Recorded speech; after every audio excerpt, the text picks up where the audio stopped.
वो झूठ बोल रहा था, बड़े सलीके से मैं एतवार न करता तो और क्या करता। हारे ही नहीं हैं आप, सीटें ही कम नहीं हुई हैं। देश के प्रधानमंत्री जी भी वोट से हारे हैं, वोट से हारे हैं।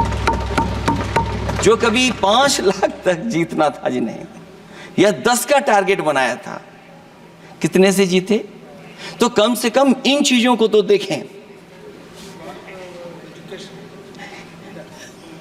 मैं जब सुनता हूं सत्तापक्ष लोगों को तो मुझे वो लाइनें याद आ जाती कि वो झूठ बोल रहा था, बड़े सलीके से मैं एतवार न करता तो और क्या करता।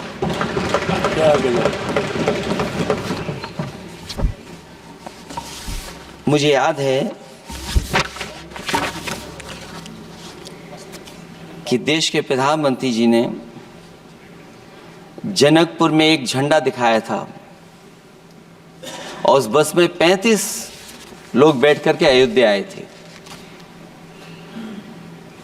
सभापति महोदय, उस समय भी मैंने मांग की थी कि जहां से जनकपुर से यात्रा शुरू हो रही है और अयोध्या तक बस से लोग आएंगे तो पता नहीं कितने घंटों में आएंगे। मैंने मांग की थी कि वहां से लेकर के अयोध्या तक एक्सप्रेस वे बनना चाहिए कि कम से कम जो जनकपुर से आए और अयोध्या दर्शन करने आ रहे हैं और बस से आ रहे हैं, कम से कम उनकी तकलीफ परेशानी तो कम होती।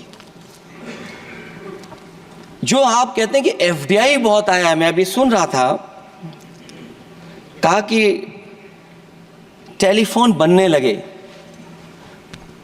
टेलीफोन बन नहीं रहे हैं, मोबाइल बन नहीं रहे हैं। वो समाजवादी पार्टी के समय पर नोएडा में जो इंडस्ट्रियल पॉलिसी थी, इलेक्ट्रॉनिक पॉलिसी थी, उसके तहत आई थी। वो इंडस्ट्री जितनी आई है उस समय उस पॉलिसी के तहत आई और बन नहीं रहा है। मेक इन इंडिया नहीं हो रहा है। लेकिन जमीन किसने दी है? जमीन किसने दी थी उन लोगों को? बिना जमीन पर हवा में बना दो तो मैं आपका धन्यवाद दूंगा। उस पॉलिसी के तहत वो झूठ बोल रहा था बड़े सलीके से।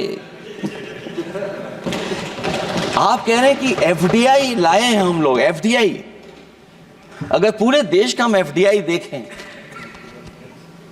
तो उत्तर प्रदेश को कितना एफडीआई मिला है? सभापति महोदय, अगर 1% से ज्यादा भी एफडीआई उत्तर प्रदेश को मिला हो तो बताइएगा आप। जो प्रोजेक्ट डिले हो रहे हैं, जिसकी वजह से कॉस्ट ओवररन हो रही है, उसका जिम्मेदार सभापति महोदय कौन है? डबल इंजन की सरकार है। लखनऊ में भी सरकार आपकी है, दिल्ली में भी सरकार आपकी है।